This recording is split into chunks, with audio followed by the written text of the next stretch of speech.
Hola, buenos días a todos y sean bienvenidos a nuestra 119 sesión académica ordinaria de la SOMECOR. Seguimos celebrando nuestros 10 años de aniversario. Ya estamos continuando y ya tenemos en puerta todo lo que va a ser las actividades del Congreso, del quinto Congreso Mexicano de Rehabilitación Cardíaca, Prevención y Cardiología del Deporte, que estaremos realizando en conjunto con la Sociedad Mexicana de Cardiología. Este será su 33 congreso y nosotros vamos para el quinto. Vamos a tener profesores de talla internacional, de talla nacional.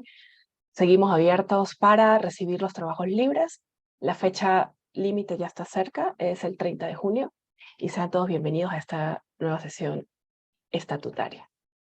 Va a coordinar el doctor Alejandro Hernández, amigo, cardiólogo, con alta especialidad en rehabilitación cardíaca, quien preparó este tema tan interesante que poco hablamos en rehabilitación sobre qué hacer con aquellos pacientes que no tienen lesiones coronarias obstructivas, pero ahí necesitan este apoyo para continuar una disminución de sus factores de riesgo y un adecuado control de los mismos y una mejoría en sus diagnósticos. Para continuar con el programa, le damos la bienvenida al doctor Alejandro Hernández, que nos va a presentar a los profesores. Muchísimas gracias. Muchas gracias, Omecor, por la oportunidad de pues, participar en esta serie de sesiones mensuales de la Somecor. Muchas gracias, en especial a la doctora Mariana García, que es la presidenta de Somecor. Gracias por la confianza y la oportunidad.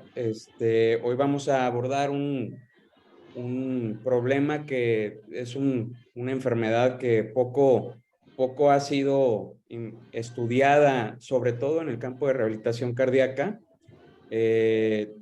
Hace años, algunos años atrás, empezó a escucharse mucho, sobre todo por las siglas en inglés del INOCA, que es el infarto sin lesiones coronarias significativas.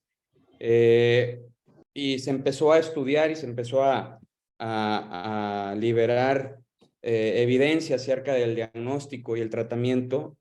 Sin embargo, como es de nosotros la rehabilitación cardíaca, pues investigamos un poco de ello y vamos a tratar de compartir lo que encontramos de literatura y compartir nuestra experiencia acerca de ello. Hoy contamos con otros dos ponentes, además de un servidor, el doctor Citlali Martínez Beltrán. Él es cardiólogo clínico egresado de la Hospital de Cardiología número 34 en Monterrey.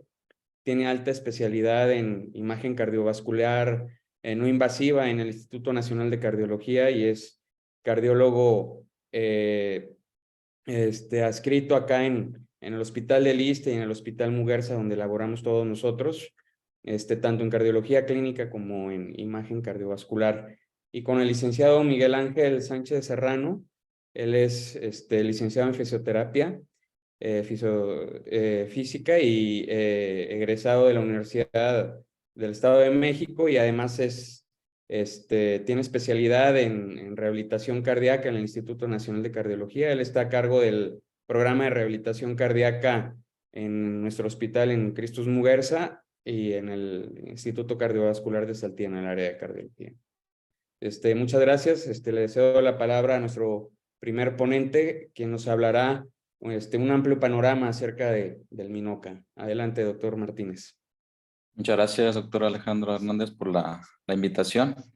Y sin más preámbulo, vamos a iniciar con la presentación. Vamos a hablar un poco sobre diagnóstico y tratamiento de MINOCA, ya que incluye un espectro de enfermedades. No es una patología específica como tal, sino que involucra varias patologías dentro de la entidad, ¿verdad? Y también comentar que a partir de los estudios de imagen cardiovascular no invasiva, esto nos ha permitido encontrar los diagnósticos de MINOCA y por lo tanto dar un tratamiento específico y seguimiento sobre la causa. Entonces, el papel que tiene la imagen cardíaca no invasiva en esta entidad resulta de mucha importancia.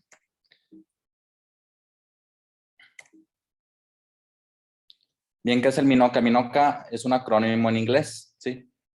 Cuyas siglas significan infarto en presencia de enfermedad coronaria no obstructiva. Por lo tanto, los criterios diagnósticos son los criterios de infarto agudo de miocardio. Y en la angiografía coronaria invasiva, lo característico es que hay ausencia de enfermedad obstructiva coronaria.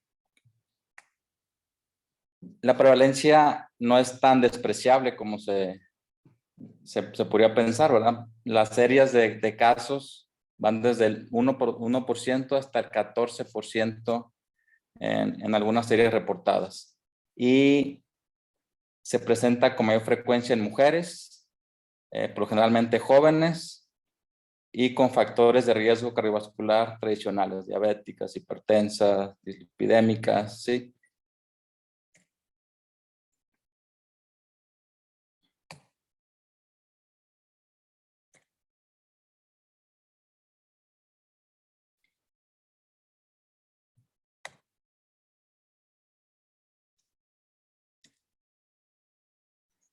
Bien, son tres principales causas de MINOCA, ¿sí? La principal es la miocarditis, la segunda causa es el infarto verdadero y la tercera causa es el síndrome de Takotsubo. Aquí en el MINOCA la resonancia magnética cardíaca juega un rol primordial, ya que permite la caracterización tisular y a través de las diferentes secuencias que vamos a mostrar de forma muy rápida nos permite detallar el diagnóstico y por lo tanto hacer un tratamiento específico. ¿Okay? Aquí tenemos las principales alteraciones que se observan en la resonancia magnética cardíaca en las secuencias. Observamos que hay alteraciones en la movilidad segmentaria hasta el 63% de los pacientes que presentan MINOCA. La fracción de eyección media generalmente está normal o inclusive levemente deprimida.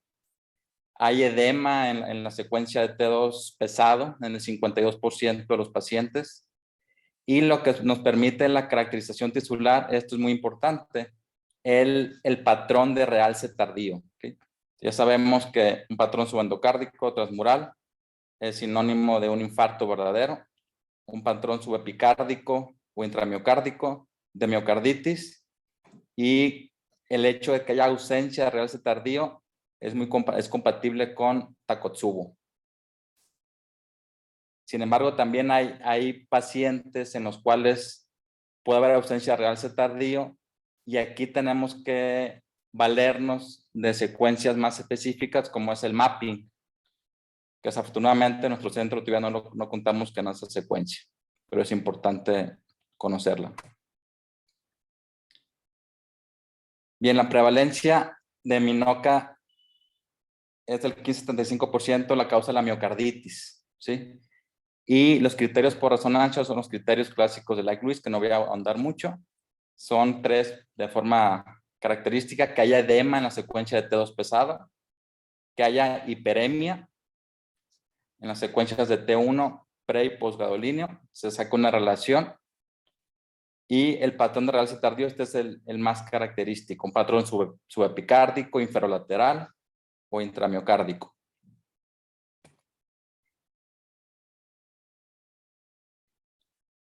Bien, aquí tenemos este paciente.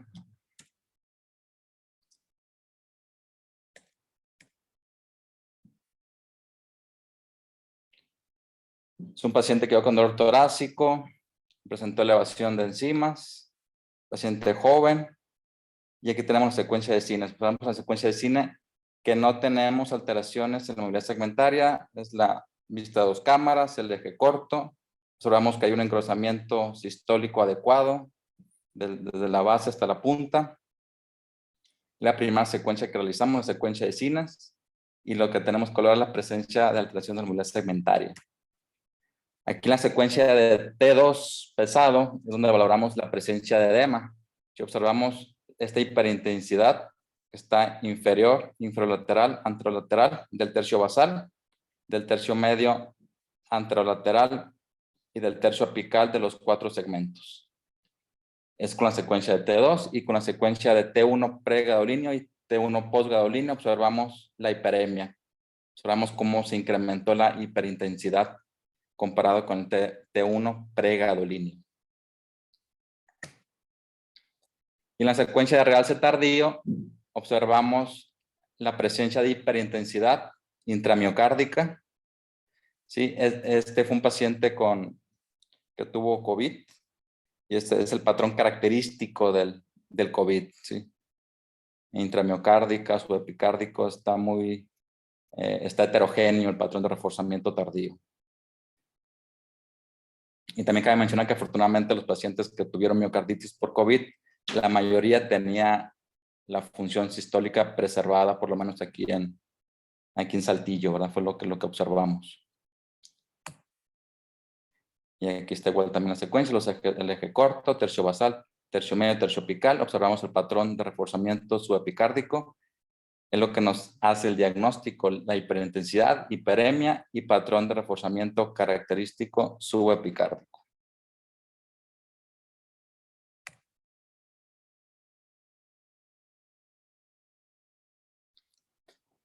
Ahora bien, tocando la otra entidad más frecuente que es el Takotsubo, tenemos los criterios de la clínica Mayo, que siguen vigentes, publicados en 2014.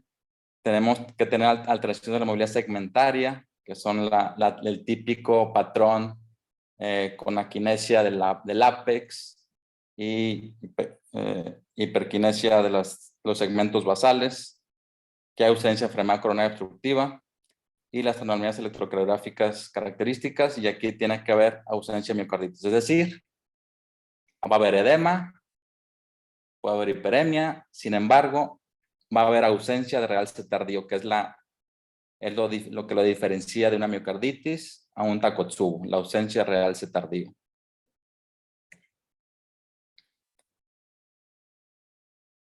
Aquí tenemos este paciente, ¿sí? Tiene alteraciones de la movilidad segmentaria, sobre todo en la punta. Aquí está el realce tardío, que hay ausencia de realce tardío. Y tenemos la imagen característica en el ventriculograma. Las coronarias sin lesiones.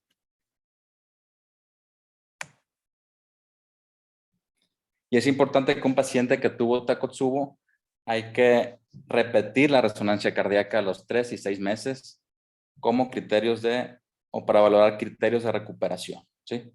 ¿Y en qué consisten estos criterios? En normalización de la fracción de eyección del ventrículo izquierdo.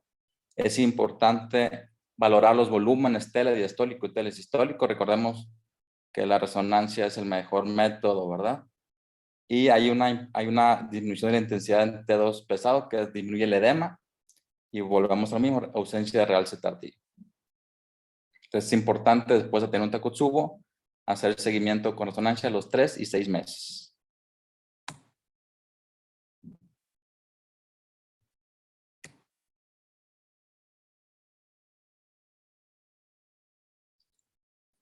Aquí les presento un caso clínico, una mujer de 63 años sin factores de riesgo cardiovascular y acudió por dolor torácico inespecífico. Aquí están muy evidentes las alteraciones electrocardiográficas. Hay QS de B1 a B3 o inversión de ondas T profundas, y de B4 a B6 hay superdesnivel. Igual en D1 y en ABL con inversión de ondas T.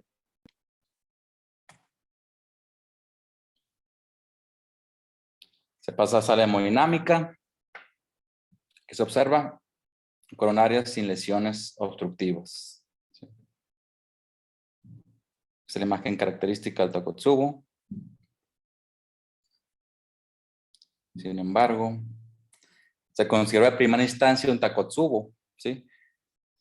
Volvemos a lo mismo, todo paciente que llega con un Minoka, idealmente se tiene que realizar una resonancia cardíaca. ¿Por qué? Porque nos va a dar el diagnóstico etiológico del Minoka. Aquí en este caso, por las alteraciones, un patrón muy característico. Yo creo que todos, creo que el 100% diríamos que es un Takotsubo. No hay ninguna duda por las características de la movilidad segmentaria.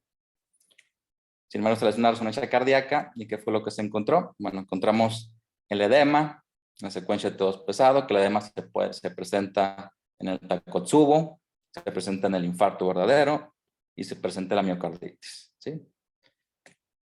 Sin embargo, en la secuencia real C tardío, ¿qué fue lo que se encontró? Se encontró un patrón transmural. Aquí tenemos reforzamiento tardío con obstrucción microvascular en esta zona hipointensa. Por lo tanto, es un infarto verdadero. El Takotsubo ya se desecha como diagnóstico y se concluye como un infarto verdadero. Y nuevamente se hace una revisión. Aquí observamos ya de forma detallada. Observamos esta lesión en la DA. Se le realizó IBUS y fue una lesión significativa. Entonces, por lo tanto, este fue después de que se le puso el stent, la ventriculografía previa y después del stent. Por lo tanto, en este caso, que apareció una imagen de Takotsubo, se realiza la resonancia cardíaca y se observa que fue un infarto verdadero. Y se trata la DA y recupera la función sistólica.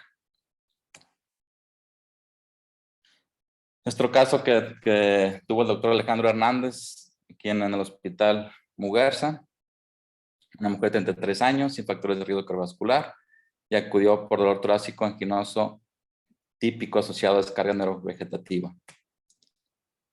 Aquí está su electrocardiograma inicial.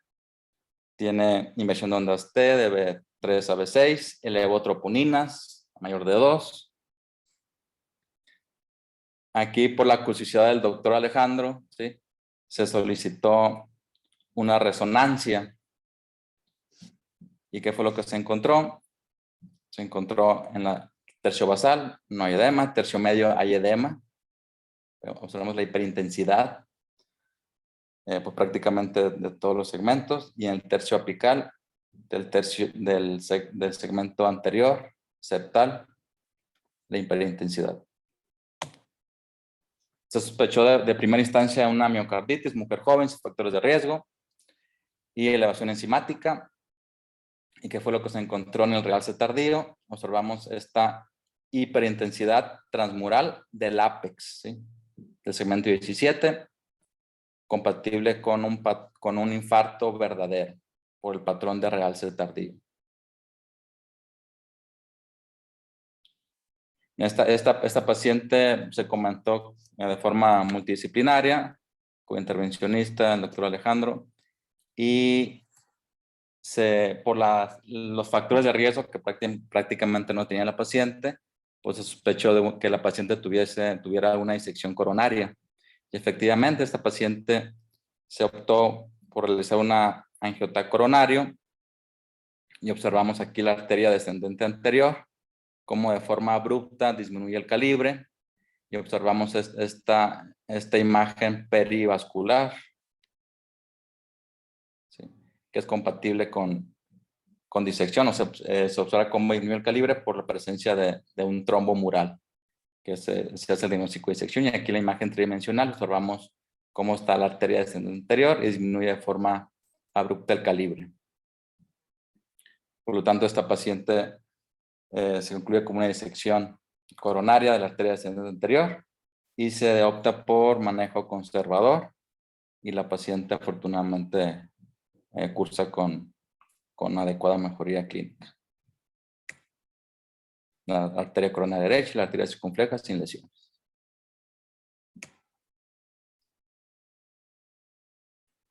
Por lo tanto, la resonancia cardíaca nos da el diagnóstico definitivo en el 90% de los casos de MINOCA. Y recordando las causas más frecuentes, que es la miocarditis, el Takotsubo y el infarto verdadero, ¿sí? La miocarditis es la causa más frecuente y el infarto verdadero y el Takotsubo tienen porcentajes muy similares, más el infarto verdadero y el Takotsubo, pero son muy similares. Y en el 11%, en esta serie de casos, 11 pacientes fueron con una resonancia cardíaca normal. Sin embargo, hay que hacer la aclaración que en esta serie no se utilizó el T1 mapping, que seguramente hubiera dado el diagnóstico de miocarditis. Con el mapping incrementa la sensibilidad de la resonancia para diagnóstico de miocarditis. pueda haber ausencia de realce tardío y existir miocarditis. Es la importancia de contar con esta secuencia. Entonces, por lo tanto, el abordaje del MINOCA es clínico, ¿verdad? Electrocardiográficamente, la visión de enzimas, con ecocardiografía. Posteriormente, generalmente el paciente con infarto con elevación tiene indicación de angiografía coronaria invasiva. Se realiza coronarias normales y el siguiente paso es la resonancia cardíaca. ¿Para qué? Para darnos el diagnóstico etiológico y el tratamiento, pues depende de la causa, ¿verdad? Si es un infarto verdadero, se tiene que, así que ser más acucioso y valorar con métodos de imagen invasiva intravascular, IBUS, OCT, las lesiones que parecieran no significativas, complementando con las alteraciones en el electro o en el ecocardiograma. Y si es una miocarditis, si tiene disfunción ventricular izquierda, pues tratar la disfunción ventricular izquierda. Y si es un Takotsubo, pues también tratamiento de soporte. Entonces, la resonancia cardíaca tiene representa una piedra angular en cuanto al diagnóstico y por lo tanto en cuanto al tratamiento, porque dependiendo del diagnóstico es el tratamiento en este grupo de pacientes. Y ya para concluir, pues el MINOCA tiene una prevalencia del 1 al 12%. Las causas más frecuentes son miocarditis, infarto verdadero y el Takotsubo. Y la resonancia cardíaca, ahora sí que a todos los pacientes con MINOCA idealmente tienen que tener una resonancia cardíaca, ¿sí? Para hacer el diagnóstico de todo este grupo que es muy heterogéneo. Ya con esta diapositiva concluyo mi presentación.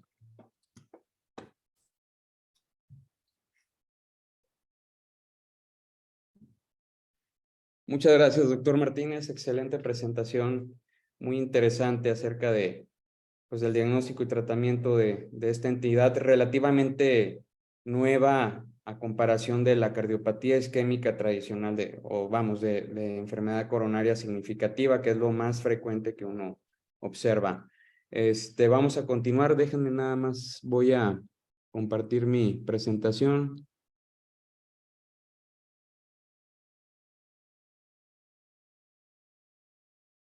Listo.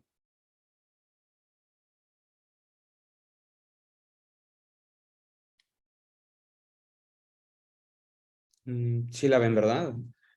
Es que tengo aquí un cuadro. Sí, sí se ve.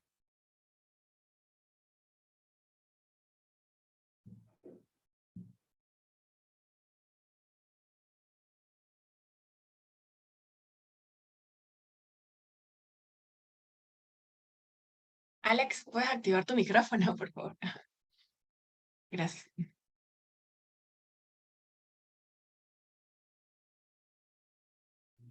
Perdón, ¿ya? Yo hice una revisión de la literatura acerca de qué existe de evidencia científica acerca de del uso o de la utilidad de la rehabilitación cardíaca en esta entidad.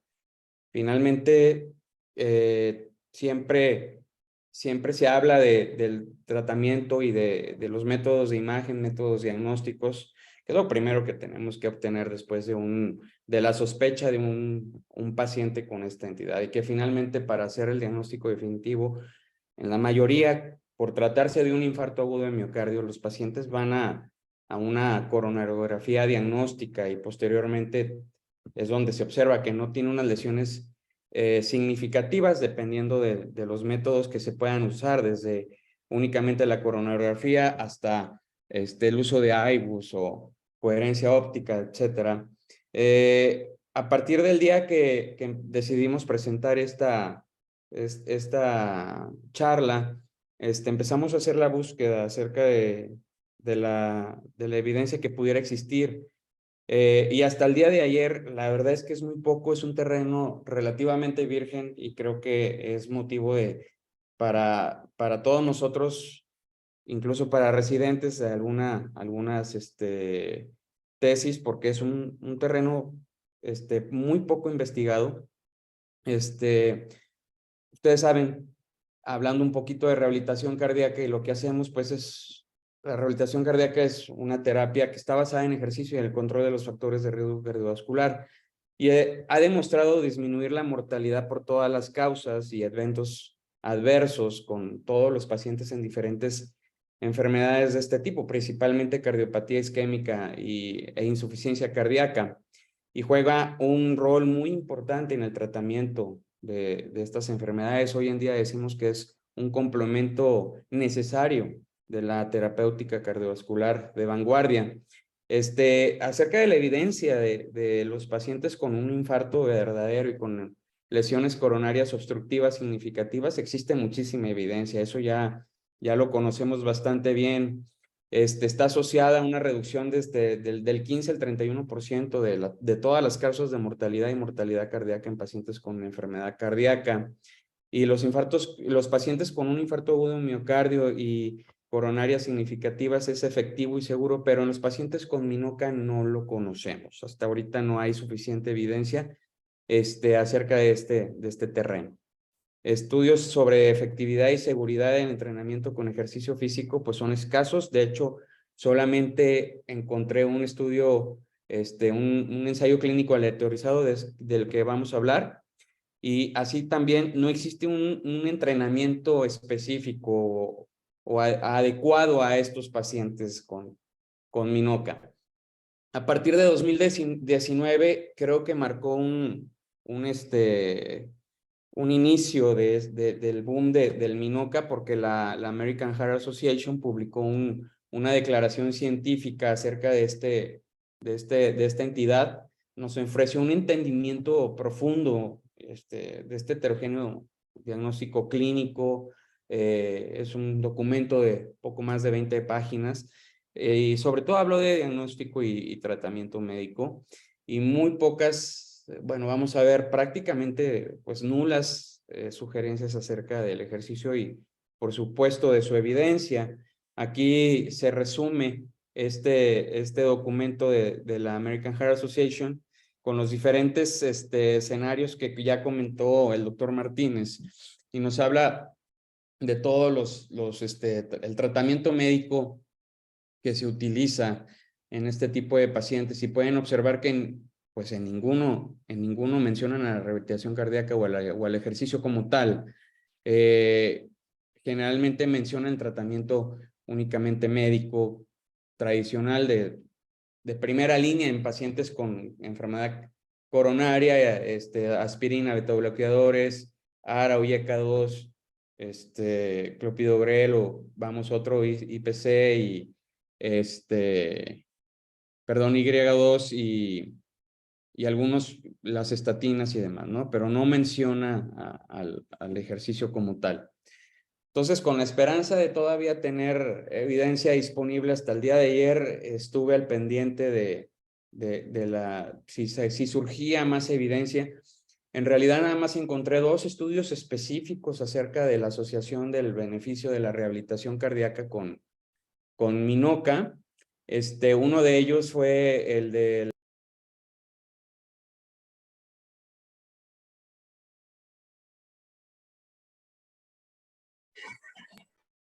ya me escuchan, ¿verdad? Porque como que se desactivó.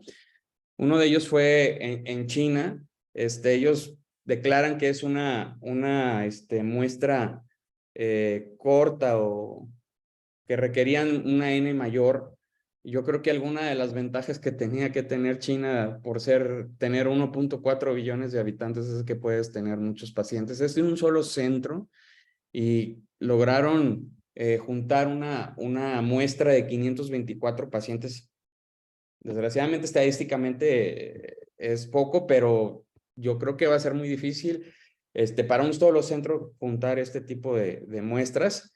Va a tener que ser después algún estudio multicéntrico para llegar a unas conclusiones pues con mayor peso.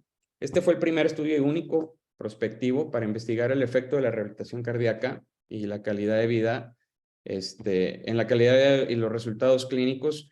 524 pacientes aleatorizados, 262 pacientes con características demográficas, ahorita vamos a ver, muy similares que fueron llevados a un programa de rehabilitación cardíaca y el grupo control, que no llevó rehabilitación cardíaca. Y la rehabilitación cardíaca tuvieron una fase 1, una fase 1 un poquito, pues sí, un poquito más intensa de lo que al menos nosotros realizamos en nuestro hospital. Ellos llevaron ejercicio físico supervisado, 20 a 30 minutos, 3 veces por semana. No especifican cuánto tiempo estuvo hospitalizado el paciente, a partir de qué día empezó el tratamiento de rehabilitación cardíaca, la fase 1. Fue en banda o cicloergómetro al 65-75% de una frecuencia cardíaca máxima durante la, bueno, calculada empíricamente de 220 menos la edad. Después de que cuando ya se iba a egresar al paciente, se realizó una prueba de esfuerzo con análisis de gases expirados. Y después pasaron los pacientes a la fase 2, donde se adoptó un entrenamiento con ejercicio continuo en banda o cicloergómetro, a la misma intensidad por frecuencia cardíaca y a 47 minutos 3 veces por semana. No nos declaran si llevó tratamiento con nutrición, tratamiento con psicología, no nos dicen si hicieron kinesioterapia, solamente declaran que el seguimiento fue remoto, no acudieron los pacientes al hospital a llevar su fase 2 y el seguimiento fue de 3 años. El punto final primario fue la mortalidad por todas las causas y los secundarios, pues los MACE, ¿no? Muerte cardiovascular, infarto no fatal, insuficiencia cardíaca, evento vascular cerebral y hospitalización por otros motivos cardiovasculares. De los 564 pacientes, pues fueron aleatorizados, como les dije, 262 en cada grupo, y podemos observar que la media fue de 60 años y, como vimos en la plática anterior, la mayoría de los pacientes fueron mujeres. Y se usó un cuestionario, el SF-36, para estimar la calidad de vida de los pacientes. Fue aplicado al año de iniciada la fase 2. No declaran por qué no lo hicieron en el año 3, que fue donde terminó el seguimiento. Y después de un año de seguimiento se le solicitó que lo llenaran y se comparó los grupos, y podemos ver que de forma significativa la función física, la percepción de salud en general, y esto también llevaba a una calificación de salud física, pues fue mayor en el grupo de rehabilitación cardíaca que en el grupo control. Y así mismo algunos otros parámetros, aunque no fueron significativos, también mejoraron. Y en la prueba de esfuerzo final, que sí se realizó después de haber terminado el ejercicio, podemos ver cómo de forma significativa mejoró la frecuencia cardíaca máxima durante el ejercicio, ¿sí? Comparado con el grupo control, así como el VO2 pico, que también aumentó comparado con el grupo control. Y bueno, la mortalidad por todas las causas aquí en las curvas de Kaplan y Meier, y podemos observar cómo el grupo de rehabilitación cardíaca tuvo una mejor sobrevida, una disminución de la mortalidad por todas las causas, con una tasa de riesgo significativa, así como en los MACE, que también podemos observar en la curva que tuvo una disminución de los puntos finales secundarios de infarto cardiovascular, insuficiencia cardíaca, ingreso hospitalario por causas cardiovasculares y evento vascular cerebral. Este estudio tenía muchas limitaciones. Finalmente fue en un solo centro, no fue multicéntrico. Esto, pues sí, es relativamente pequeña la muestra, considerando que es del 1 al 15% de la prevalencia del MINOCA. Creo que va a significar un esfuerzo multicéntrico, tener una muestra mayor. Me parece que es una muestra que sí nos puede dar una idea o un cierto peso de evidencia. Muchos pacientes abandonaron, la tasa fue de 10.4 de abandono. Y claro, hay algunas cosas que no puedes medir, como aquellos pacientes del grupo control que sí hayan realizado por su cuenta el ejercicio. Ellos concluyeron que un programa de ejercicio físico domiciliario fue asociado a una salud física superior y una reducción significativa de las causas, de todas las causas de mortalidad y de puntos finales secundarios en los pacientes con MINOCA. Otro estudio que encontré fue este realizado por la Universidad de Yale, en el hospital de la Universidad de Yale. Ellos solamente estudiaron cuáles eran los predictores que hacían que refirieran más hacia los pacientes que tuvieran un MINOCA a rehabilitación cardíaca, y se dieron cuenta que la única conclusión que llegaron es que los pacientes que más eran referidos a rehabilitación cardíaca con MINOCA eran aquellos pacientes que tenían lesiones coronarias significativas. Quizás en otra, no lo declaran, pero lo intuyo que es en las lesiones coronarias que no son culpables del infarto y que vieron que tenían lesiones coronarias y pues mandaron a rehabilitación cardíaca y la diabetes. Entonces, esto nos habla de muchas áreas de oportunidad para la rehabilitación cardíaca en esta enfermedad. No nos declara el estudio que fue realizado qué tipo de tratamiento, o si lo llevaron, el tipo de tratamiento nutricional, el tipo de tratamiento psicológico, cómo fue el entrenamiento, en qué momento empezar la fase 1, a qué intensidad empezar la fase 1, cuánto tiempo, igual la fase 2, qué tipo de entrenamiento dinámico le deberíamos de poner, a cuánto tiempo, a qué intensidad, en qué momento realizar la prueba de esfuerzo. Todo eso, bueno, finalmente es poco probable que vaya a ser muy diferente a la cardiopatía isquémica con obstrucción coronaria significativa, pero es importante adecuar el entrenamiento tanto dinámico como de kinesioterapia en este tipo de pacientes. Como conclusiones, pues hasta ahora la escasa evidencia científica indica que el ejercicio físico, en general la rehabilitación cardíaca, mejora la mortalidad y los puntos finales secundarios en pacientes con MINOCA, y se requieren o se necesitan más ensayos prospectivos y multicéntricos con programas de entrenamiento de ejercicio para este tipo de pacientes. Pues muchas gracias, cordialmente invitados a nuestra ciudad. Ojalá algún día pueda hacer esto presencial. Somos una tierra con un turismo que vale la pena, somos tierra de dinosaurios y de vino tinto de muy buena calidad. Gracias. Y ahora continuamos con el con el licenciado Miguel Ángel. Déjenme nada más. Muchas Sí, nada más. gracias, doctor, y muy buenos días.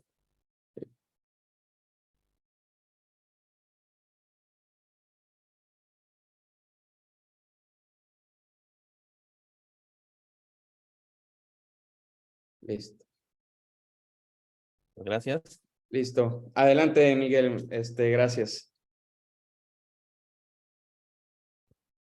¿Ya se ve mi presentación? Sí. Bueno, muchas gracias a la SOMECOR por la invitación y gracias, doctores. Como lo mencionó el doctor Alejandro, bueno, hay muy poca evidencia, y más aquí en México sobre cómo tratar a este tipo de pacientes con el diagnóstico de MINOCA. Entonces, recordando y que el impacto de la rehabilitación cardíaca, pues por supuesto que ya está muy bien documentado y reconocido que, claro, constituye una única estrategia para la prevención secundaria y control de factores de riesgo cardiovascular. Además, el ejercicio programado reduce los riesgos de mortalidad, que ya lo mencionaron, e incremento de la capacidad de trabajo. Es muy bien documentado que incrementa el VO2 pico, por supuesto, y todos los beneficios que trae consigo. Ajá. Existe un manual por parte de la American College Sport Medicine, en donde específicamente muestran cómo las capacidades físicas, la rehabilitación como tal, por supuesto va a mejorar todos estos factores. ¿Sí? Se hizo en un estudio en donde vieron cómo por parte del ejercicio, bueno, disminuyen todas las enfermedades coronarias, la hipertensión, por supuesto, va a mejorar, ¿sí? E incluso, bueno, ciertos cánceres con base con el ejercicio, bueno, se puede incluso mejorar, ¿sí? Entonces, todos estos estudios se han visto beneficiosos, pero ¿qué pasa? ¿Cómo prescribir entonces el ejercicio? Y más sobre este tipo de pacientes.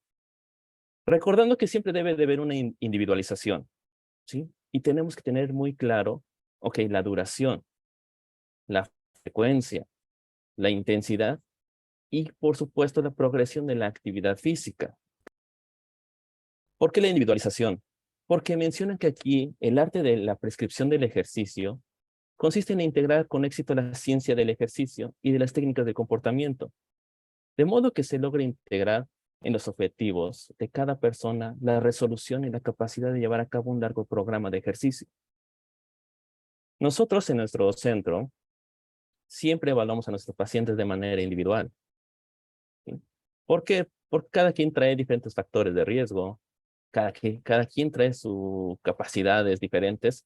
Entonces, no es una receta de cocina. Siempre hay que individualizar nuestros pacientes y el tratamiento como tal.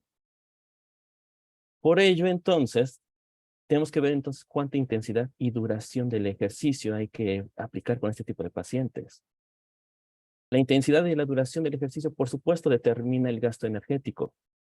Esto a su vez, los cuales están estrechamente relacionados y se pueden lograr incrementar similares capacidades, ¿sí? Dependiendo de la intensidad o la duración. ¿Qué quiere decir? Pues se puede hacer unas sesiones de baja intensidad, pero de larga duración.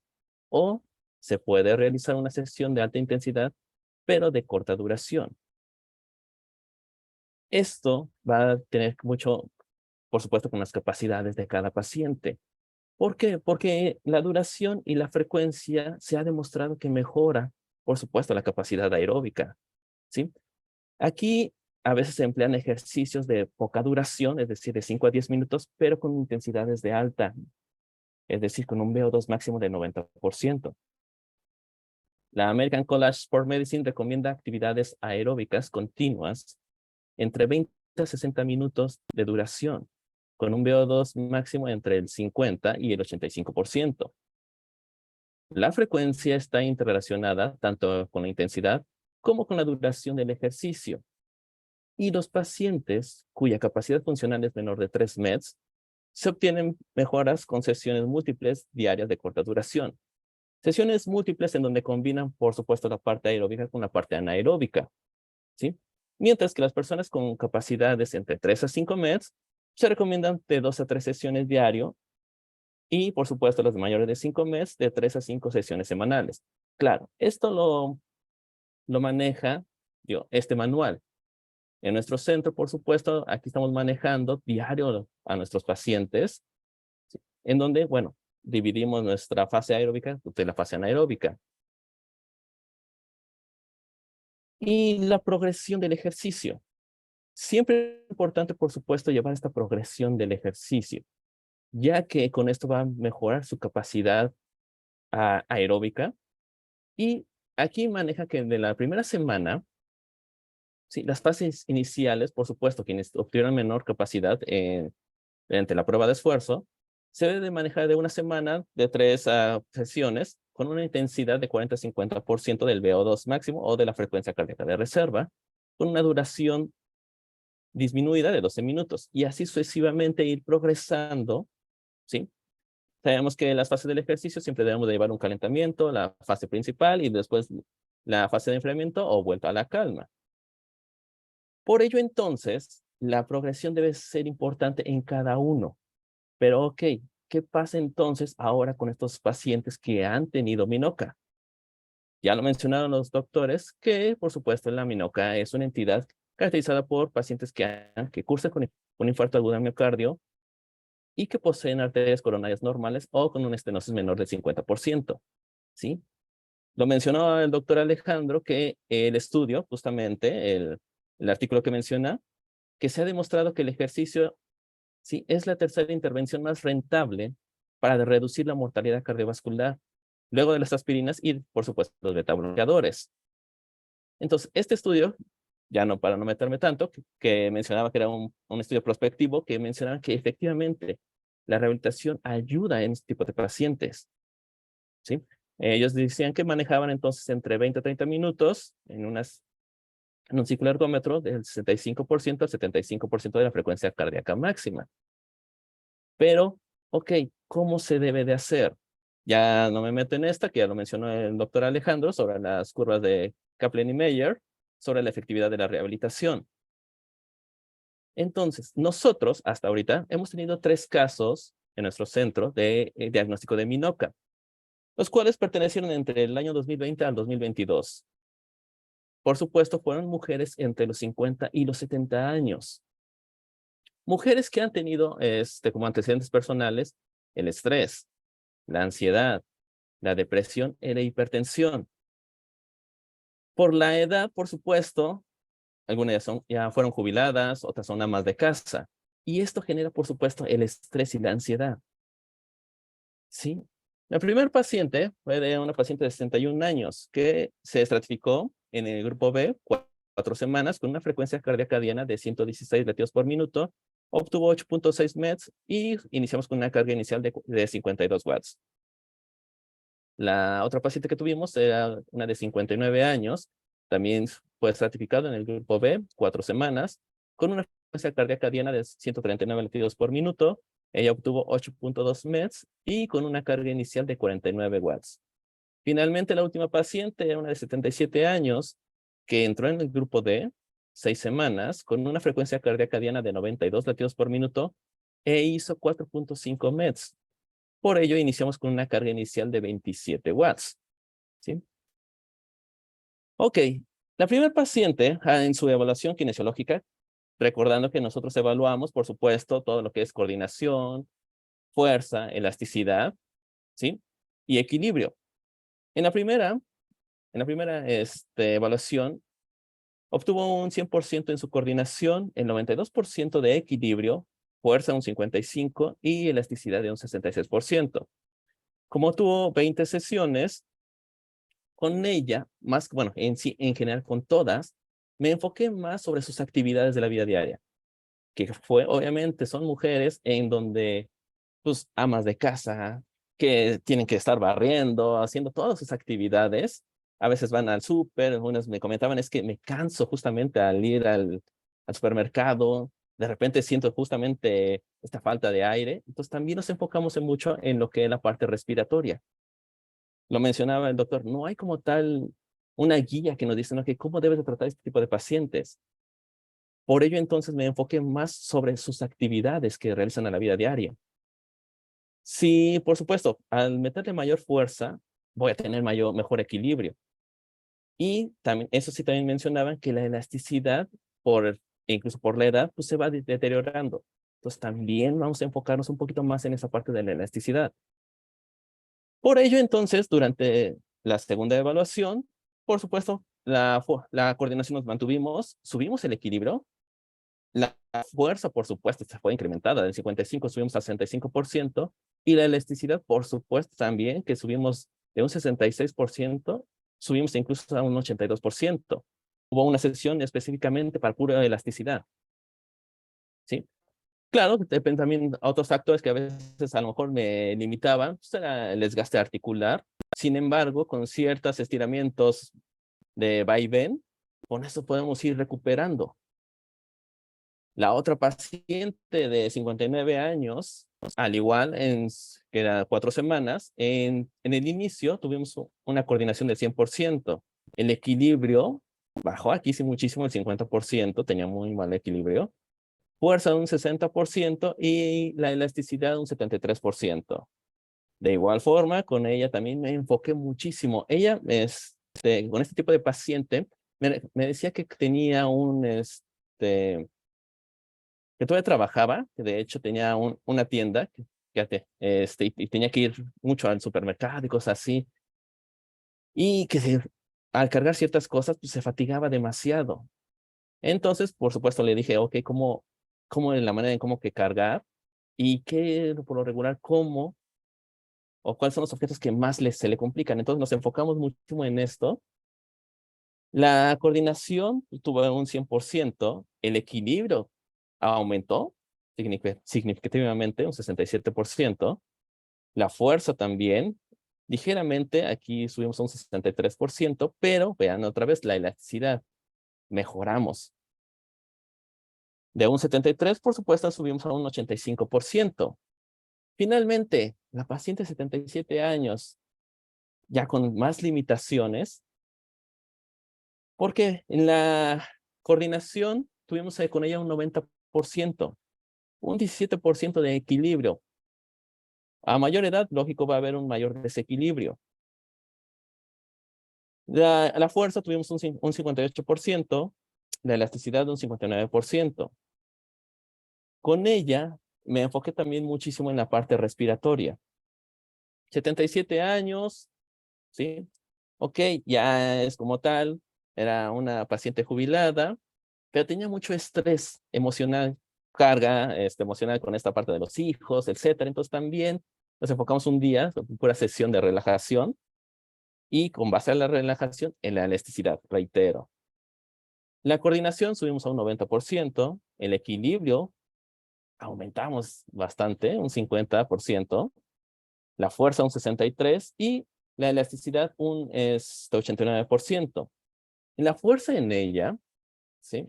Ok, me enfoqué más en los ejercicios isométricos, la tensión muscular por pocos segundos para ir incrementando, debido por la hipotonía que también presentaba esta paciente.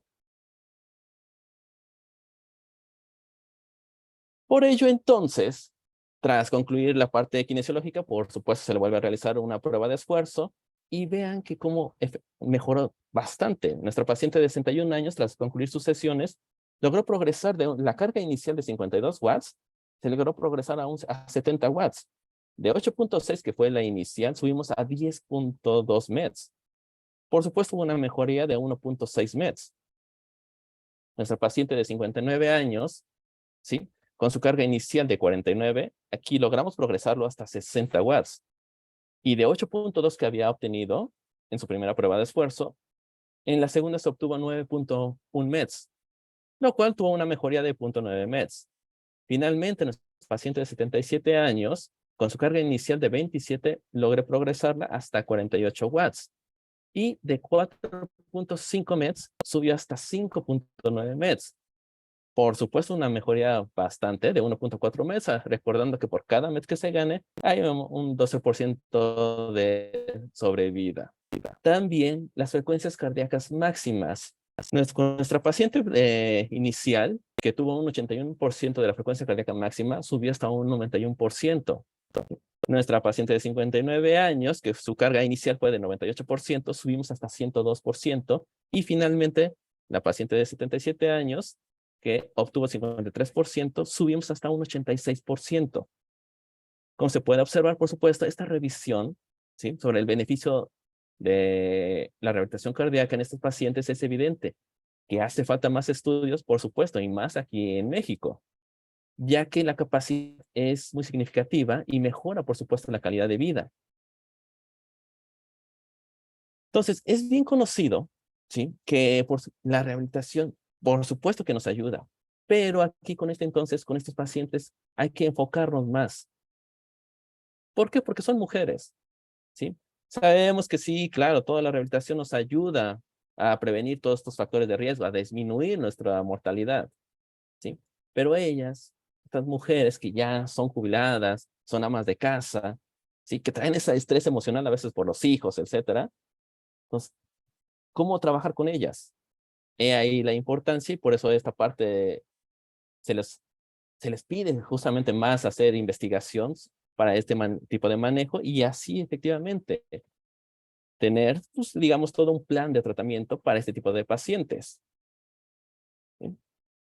Entonces, sin más preámbulo, bueno, muchas gracias y esperemos que contar con más tipo de investigaciones para pues, tener algo mejor para toda la sociedad.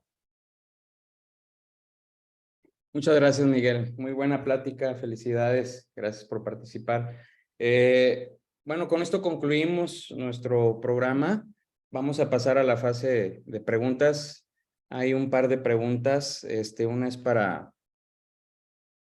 Una de ellas es para el doctor Martínez. Preguntan cómo se puede hacer el diagnóstico cuando no se cuenta con resonancia magnética Me parece que es una pregunta encaminada a otro tipo de métodos diagnóstico. Por favor, doctor Martínez.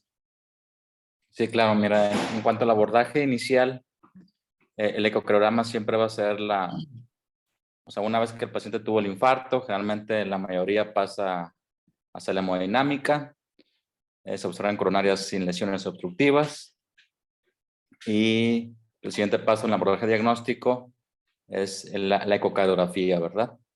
En la ecocardiografía podemos utilizar las técnicas de imagen, ¿verdad? Como más avanzadas por ecocardiograma, como es el strain, ¿sí? Sin embargo, en el strain no hay datos específicos de miocarditis, ni de Takotsubo, ni de un infarto verdadero, ¿verdad? Nos quedamos con las alteraciones de la movilidad segmentaria o con el strain global longitudinal disminuido, ¿sí? Sin embargo, no hay un patrón característico en el strain longitudinal que nos oriente hacia la causa del MINOCA, ¿verdad? Sabemos que el strain tiene mayor utilidad en valvulopatías como estenosis aórtica, ¿sí? En insuficiencia cardíaca, ¿sí? Sobre todo en amiloidosis, pero en cuanto a etiología específica de MINOCA no lo hay, ¿sí? Observamos strain disminuido, menor de 18%, ¿sí? Pero no que nos oriente hacia una causa específica. La resonancia, el principal poder es la caracterización tisular, ¿verdad? Que nos ofrece este método diagnóstico. Entonces, por eso dentro del abordaje se coloca como un estudio fundamental en los MINOCA. No sé si respondí a la pregunta. Sí, claro que sí. Muchas gracias, doctor. Hay una pregunta dirigida a mi plática, si existe reincidencia de enfermedad en el seguimiento a 3 años. No declaran específicamente si hubo reincidencia de MINOCA, solamente declaran que 69 individuos presentaron del grupo control un infarto agudo de miocardio, pero no dicen si fue con lesiones obstructivas significativas o no. Pues, un estudio limitado en muchos aspectos. Me parece que es no sé si alguien más tenga algún comentario o alguna pregunta. Parece que Jorge Lara había pedido la palabra. Oye, Alex, bueno, nada más rápidamente, muchas felicidades por la sesión. La verdad es que son sesiones que necesitamos sobre un tema novedoso, original, propositivo, con equipo interdisciplinario y series de casos que nos ejemplifican muy bien el tema. Me parece que aunque no haya mucha evidencia, son pacientes que necesitamos caracterizar mejor, porque no tendrían por qué no beneficiarse de la rehabilitación cardíaca, dado que finalmente forman parte del gran espectro de la cardiopatía isquémica, que es la cardiopatía más favorecida por la intervención basada en ejercicio, ¿no? Lo que nos hace falta, me parece, no sé si compartas la opinión, es quizás ya definir muy bien los subgrupos de la cardiopatía isquémica. Tenemos muy caracterizados los beneficios hasta el metaanálisis en infarto y angina o post-angioplastía o cirugía de revascularización, pero nos hace falta, creo que todavía centrarnos en OTCs, en MINOCA, en Takotsubo, en enfermedad microvascular, en ectasia coronaria y generar más evidencia por subgrupos, ¿no?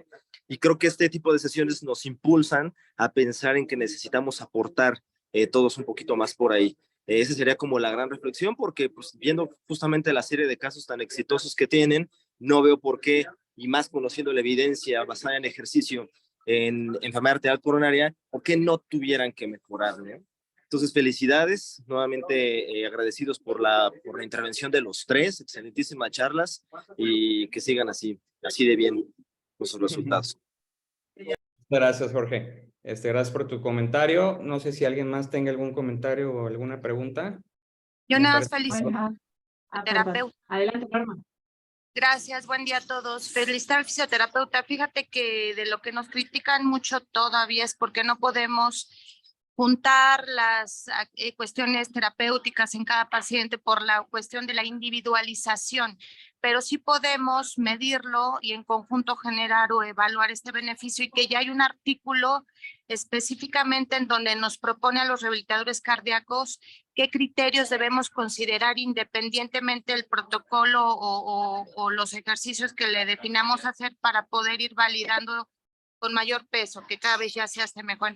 Felicidades por enfocarte a este grupo de mujeres, porque son las más difíciles a veces, y si hacemos cambios, o sea, si hay una calidad de vida, y cuando les permites continuar haciendo sus actividades de la vida diaria y más, les cambias la vida.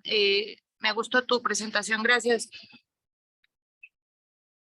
Le cedo la palabra ya a la doctora García. Gracias por el comentario, Norma. Muchas gracias. Muchas gracias a todos por habernos acompañado el día de hoy. Quedan algunas preguntas más que se están sumando al chat. Para el licenciado Miguel, preguntan que si se puede utilizar algún tipo de medio físico y cámara hiperbárica en este grupo de pacientes.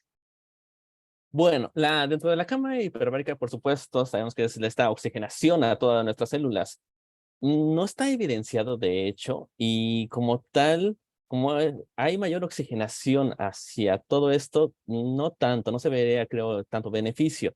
¿Por qué? Porque recordando que aquí hay una alteración más sobre los aspectos físicos, ¿sí? Las cualidades físicas, no tanto con la oxigenación, como ya lo mencionaron los doctores. Entonces, aquí va más enfocado hacia la parte musculoesquelética. Sí, que sí, claro, por supuesto, al haber una disminución del riego sanguíneo, pues bueno, me va a afectar toda la parte muscular. Pero por eso entonces va más enfocado hacia la recuperación funcional y no tanto hacia la oxigenación. La oxigenación lo puedo recuperar con los ejercicios respiratorios. Haciendo mucho en la parte de respiraciones abdominales, me podría estar funcionando, pero junto con el ejercicio, no tanto solo así con la cámara hiperbárica. De acuerdo, muchas gracias. Y para finalizar, la última pregunta es para el doctor Alejandro. ¿Qué hace falta para tener más investigación en México y cuáles serían las estrategias para mejorar la adherencia? Que fue uno de los problemas que se platicaron Bueno, recién. la adherencia, yo creo que no solamente en rehabilitación cardíaca, en toda la terapéutica cardiovascular, pero en especial, pues sí, es nuestro talón de Aquiles. Yo siempre he considerado que el principal motivo de investigación en rehabilitación cardíaca debería ser la adherencia. No te pudiera contestar si existiera específicamente. Estoy viendo la pregunta de considerando que son mujeres y que a lo mejor la mayoría puedan ser amas de casa, tendríamos que revisar también en nuestra serie de casos a qué se dedican, que sí lo tenemos, y hay que recordar que hoy en día pues cada vez son menos las mujeres que van a ser amas de casa, ¿no? Ya está cambiando mucho este tipo de, esta estadística. Específicamente en ellas no existe que yo tenga conocimiento de alguna estrategia en amas de casa. De acuerdo. Muchas gracias, Alejandro, por coordinar esta interesante sesión, al licenciado en fisioterapia Miguel y al doctor Citlalic por habernos acompañado el día de hoy. Está en el chat el link para realizar su registro. Recuerden que contamos con el aval por el Consejo Mexicano de Cardiología para estas sesiones y debemos completar el 80% de asistencia a ellas para poder contar con el puntaje. Por otro lado, sigan enviando sus trabajos para el Congreso. La fecha límite, se las recuerdo, es este 30 de junio, para que por favor sigan enviando sus trabajos para nuestro 5º Congreso Nacional de Rehabilitación Cardíaca, Prevención y Cardiología del Deporte. Y sin más, pues estamos en tiempo. Muchísimas gracias a todos por acompañarnos. Nos vemos en la próxima sesión del mes de julio y ya les estaremos llegando la modalidad y cómo nos vamos a conectar. Saludos y feliz día. Gracias. Hasta luego.